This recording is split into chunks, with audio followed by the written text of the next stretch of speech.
jako Mach a Šebestová, a jsem tam utržené sluchátko, se vám představí Andrejka Mudrová, Aneška Šindelářová, Dáša Dosilová, Eliška Koželuhová, Klárka Žáková, Kristýnka Kadaňová, Lucinka Omarová, Lucinka Michalová, Míša Benešová, Míša Klimentová, Sárinka Caltová, Tereska Nováková, Tereska Vykoukalová a Verča Lopatová.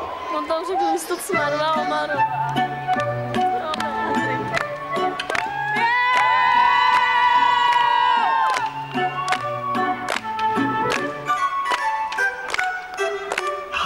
Halo, proč koček málo?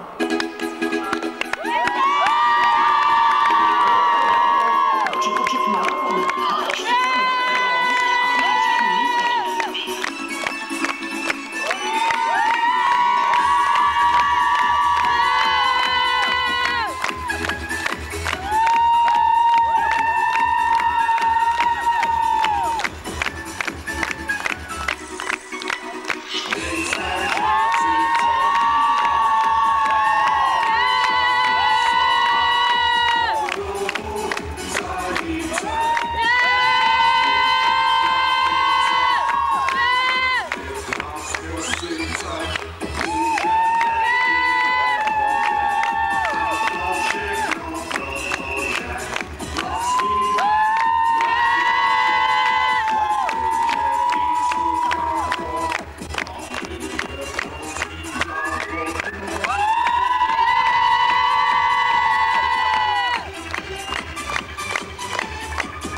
Řekla paní učitelka, co takhle si zacvičit? A Mach řekl, proč ne? Vzal sluchátko a řekl, ať je nás 5krát tolik, a to se hned stalo. Akorát se to stalo s takovým drobným problémem. Machovi dorostly copy, ale tomu promineme. Já si myslím, že to bylo moc hezký zpracování jedné moc hezký pohádky na jednu moc hezkou písničku, kterou úplně všichni známe. Určitě i Porota. Určitě, taky jsem se dívala na Macha Šebestovou, když jsem byla malá a dívám se pořád ráda.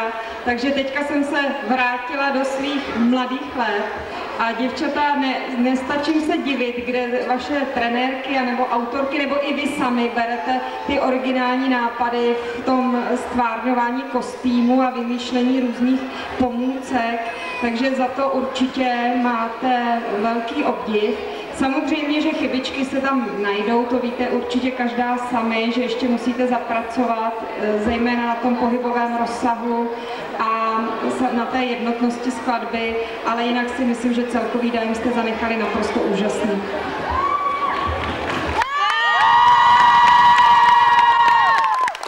Zdravé, křehké, sympatické, opravdu s tím dojmem, já musím potvrdit, Šárko, mě to přišlo i sladěný z technického hlediska, ne? A mě to opravdu působilo jako celek, opravdu vysoce, já bych řekl, profesionálně.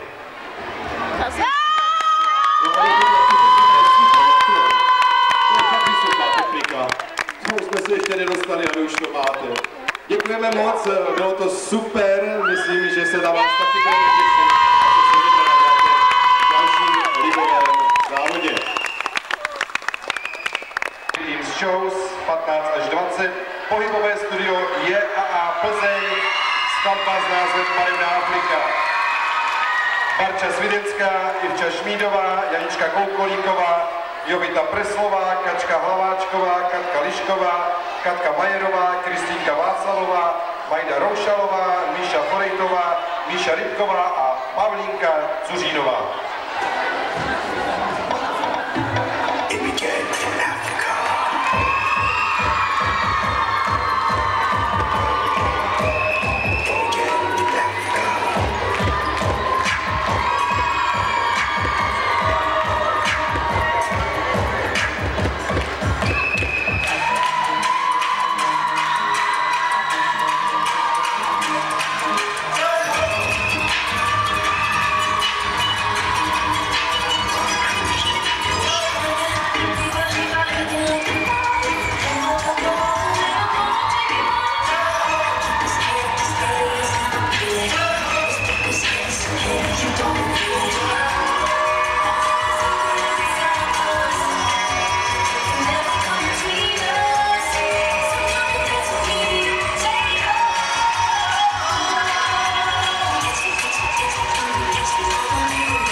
Podle posledních 3 skladeb to vypadá, že to nejlepší si necháváme nakonec, protože Barevná Afrika, i když hudebně nevždycky byla Afrika, barevná byla, a to nejen drzem, ale i pohybově, a to určitě porota ocení.